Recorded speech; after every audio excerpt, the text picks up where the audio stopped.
Hey, good morning, everyone. Marty Missouri here. It's Friday, the 16th of April, 2021.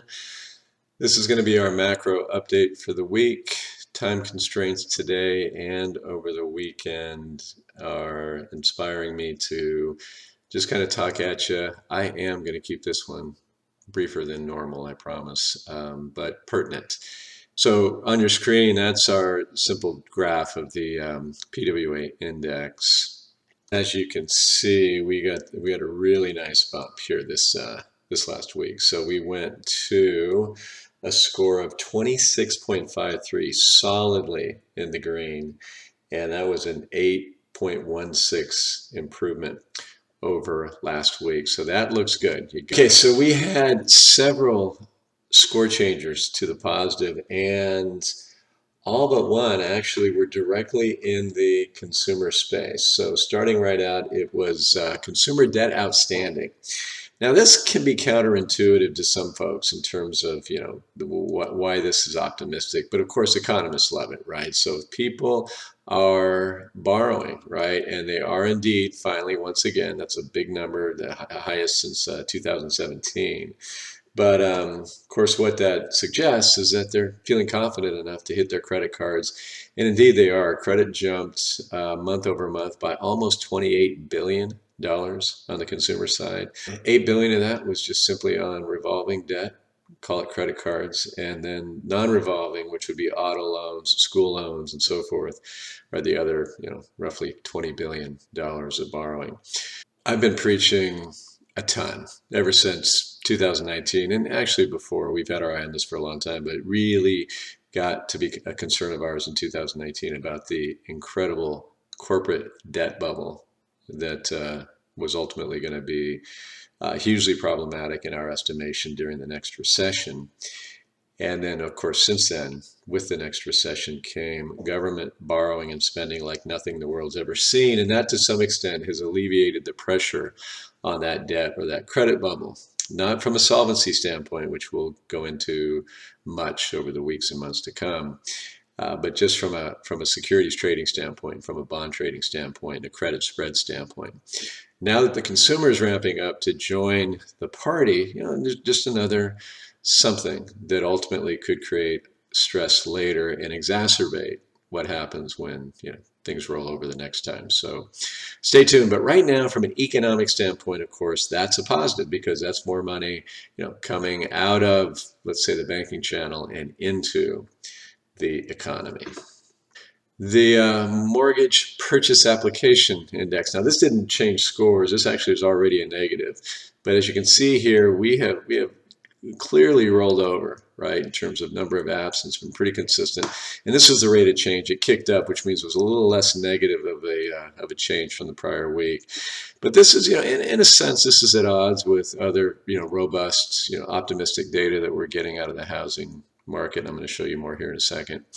Speaks to higher interest rates, right? Speaks to the lack of access because of higher prices with regard to first-time home buyers, and speaks to a number of things. But I don't think we need to say at this point that we should be bearish residential real estate. Should we be keeping our eye on these fantastic price increases? Of course, and structurally everything else that resides underneath the surface, of course. But for now, lots of optimism in that space, and I think warranted. Housing starts. So these are breaking ground on housing. We had this this look in here where we kind of rolled over. Well, here we are coming back really strong. In fact, even beginning to penetrate the upper ends of this channel that we have right here. So good month last month in housing starts, no doubt about it. However, from a permit standpoint, nothing great, just a slight increase, right? So you had to know that housing was going to jump, right? When we had all these permits, right? These are just getting the permits all in order and filing those. And that strong housing starts follow, right? Well, we just saw them follow. So last month we had a dip in permits. This month we just inched a little higher. So of course that'll show up in future months in terms of fewer housing starts. But again, there's definitely demand for more housing out there. Just the market's going to demand more and more of that. So we'll see more permitting, in the months to come. Of course, the overall macro economy is going to have something to say about that, and that's something we're going to pay very close attention to and report to you consistently on going forward, as we always do. Homebuilder confidence. So what do hundreds of U.S. homebuilders in these surveys every month think about the future? This is, of course, a high read. As you can see, it's historically high. We did come off of it here 2 out of the last 3 months, and just a little bit of an increase there. In terms of what these folks are reporting, it's pretty mixed. General conditions or present conditions, they were up a point month over month. Future conditions, however, fell 2 points. Buyer traffic was up 3 points, and that's the highest since November. But for whatever reason, future expectations have come off a little bit. The demand is there, no doubt about it, as I keep saying. It's that dearth of inventory. The demand now is coming in for lower priced homes, which are getting more and more expensive to build. As I keep saying, the first time home buyer is kind of out of luck here, at least in the aggregate. Lumber prices continue to go through the roof. Just yesterday, they're up like 3% to $1,244 per board foot, and 2 years ago that was $340. So we've had, a quadrupling in the price of lumber. Most recent statistic I saw said $24,000 extra is in the price of each home, and I suspect it's more than that as I speak at you here today. Consumer confidence, this actually, I brought it all the way up to a green. We went from negative to neutral, now we're positive. Yeah, we've got a ways to go to get back to these COVID levels, but this is the kind of trend that you want to see. And of course, that showed up in the consumer credit data, right? People are feeling pretty, emboldened right here about their prospects. So this is all good signs for the economy anyway. I'd say good sign for the market as well, and you should think that intuitively. But keep in mind, the market has been an incredible place to be.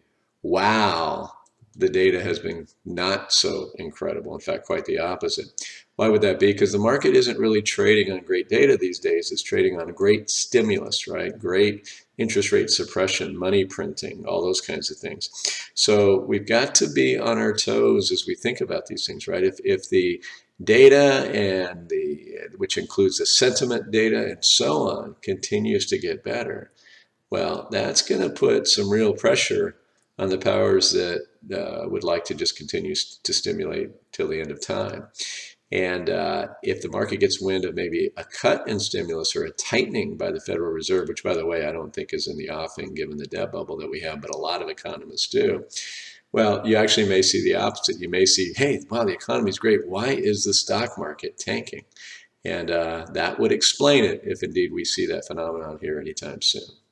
Initial jobless claims, well, it's kind of funny to hear myself talk about 562,000 people filing first-time claims as a positive, but relative to what we've seen over the last year, it is. And it was a big drop from the previous week.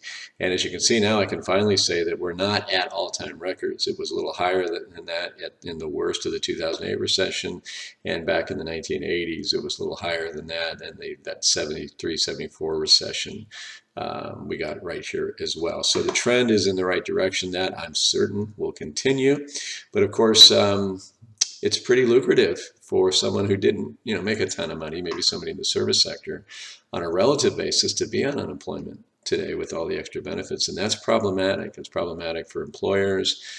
We have 7 million job openings, and in the surveys, all I keep reading are, we can't get people to come to work. We can't get qualified people to come to work. And we are seeing real evidence that employers are getting desperate and needing to raise the ante on wages to get people to come off the sidelines. That's inflationary for sure. Whether it's long-term inflationary or not, that's open for debate. Commercial and industrial loans actually took a notch down. I went from positive to neutral here. So we did have that one, and then one other, which was rail traffic. Actually, were negatives. So we would have been even better if it weren't for this little bit of rolling over in commercial and industrial loans. And, there's a lot underneath that, of course, with all the government stimulus and so forth. Is there a lack of demand for loans? We're digging into these numbers, deeper all the time to try to figure that out. Right now, let's just go with the fact that interestingly, C&I loans declined month over month, and that was enough to have us just move to a neutral score there in our index. Rail traffic, this was a little perplexing, right? Because we know that just spending is continuing to heat up, consumer confidence is there, people are buying stuff, and rail traffic, nevertheless, has really been rolling over all the way back. Oh, of course, this is your 2020 big decline. So we go back here to this year, pretty much for the whole year, rail traffic's been slowing down quite a bit, and so that is worthy of finally bringing it down from a positive to a neutral in our score. So it overall it took a point back. So we'll keep our eye on that, and there's real bottlenecks in terms of supply and distribution. We have a problem with containers and how China is kind of managing the container supply out there that's creating havoc in the U.S. ports. And so that's going to push up on the price of transportation. But and maybe to some degree actually the amount of transportation, but as you're going to see on the next graph, there's some confusion and some real uncertainty when you compare one of these transportation metrics to another. And that other piece of data is the Cass freight data. So we turned the corner back up in terms of the shipment activity and, of course, the expenses, right? We, again, those bottlenecks I talked about and so forth. It's just been going through the roof. That is just epically high in terms of history, right? The cost of transporting things. Of course, that's inflationary. Of course, a lot of that gets passed through in commodity prices and in the price to the consumer or the customer ultimately. Whether or not this is long-term structural inflation or it's just cyclical short-term stuff is a source of huge debates. I'm not going to get too deep in that today. I would typically be a fan of the cyclical argument, understanding, wage pressures, output gaps, that sort of thing. I actually think it's different this time. I think when you look at the fiscal impulse that's going to continue going forward, that's just government borrowing and spending, and then the monetary response to that, and that's just funding all this borrowing and spending. This is going to go on for quite some time if you believe what the Fed Chair Jerome Powell has to say about it, despite what the market might be pricing in about future rate hikes. I have a very strong opinion about that. I've been expressing that, and I'll get into more detail there. I think inflation is going to need to be, if you'll pardon the pun, a hot topic on the blog here for weeks, probably months and months to come going forward. The Bloomberg Commodity Index, I think it was last week on the macro update, I pointed out this classic looking bull flag.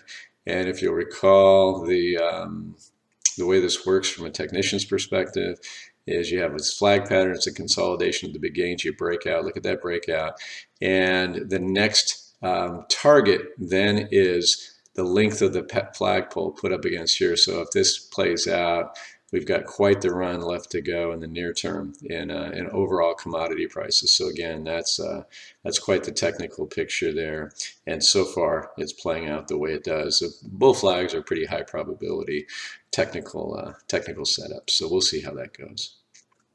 And not quite as clean maybe as the one for the overall commodities index, but here the copper price too. I would call that a bull flag as well. I'd call this the beginning of a breakout. And of course, this and what I just showed you really screams optimism over our almost 1/4 of our core portfolio to commodities. And then even in our expression in equities, there's a real commodity bent there when you look at the materials exposure and so on that we have as well. So we think the macro setup is ideal for this particular trade. I'm using air quotes. But folks, just know, you clients, as you do know, our purpose in our professional life is to continue to just have a very deep perspective, an exhaustive look at macro conditions, and really weigh things from a risk and return standpoint, and invest in what look like to us the best setups while maintaining, quite the amount of diversification, as well as hedging when necessary, like times like these. And then lastly, and not leastly, the Baltic Dry Index. This is the cost of shipping bulk throughout the waters, the oceans of the world. You would say this is just crazy optimistic about what's going on in terms of, say, construction, just activity globally. I think there's a lot of that that's picking up, and I think there's a reason to be optimistic, particularly globally. And as I've been illustrating at least a couple times here over the last week or so, why we like our foreign or global equity exposure particularly well right here has to do with valuations, relative performance, dividends, and so on. So if we are going to see a continuation of a global recovery as we come through this COVID nightmare, things like the Baltic Dry Index rising makes sense, and that's going to bode well for our foreign exposure. Having said that, there's a huge caveat that we have to issue here, and that is, I mentioned earlier, bottlenecks relative to just the container market, if you will, what these things go in. And then with the Baltic Dry Index, also has to do with supply of ships. Right now, I would say, sure, it's about global demand, but it's also, if not more so, about lack of capacity to get stuff here and there, and we're finding it big time as we read the commentary from the business surveys, the ISMs, and the purchasing managers indexes, and even the small business surveys. So folks, in a nutshell, what we have here is we have an economy that's looking up. There's just no ifs, ands, or buts about it, and that's expressed in our score of our index and these data points that I just showed you. The question that we have to ask is, where would we be without the trillions of dollars of ongoing stimulus? Well, I think that's easy to answer. We'd have nothing like the conversations we're having right now. So then the question is there going to be a big hangover at some point in the future? Well, the answer in terms of a hangover is unequivocally yes. Big or not, of course, that remains to be seen. So as the weeks and the months unfold, the best we can do is continue to have our finger on the pulse of what's going on today and have some perspective on where the trends are going, where the opportunities are, where the risks are, and what do things look like corporate tax increases and regulations and that sort of thing. What areas of the world, what areas of the market are those going to impact the most, both negatively and positively on a relative basis? So I'll leave it there, folks. You all have a great weekend. Won't hear from me probably maybe on Sunday. Could be Monday, but Sunday if I find something that I feel like I just have to share with you. Take care. Thanks for watching. Bye-bye.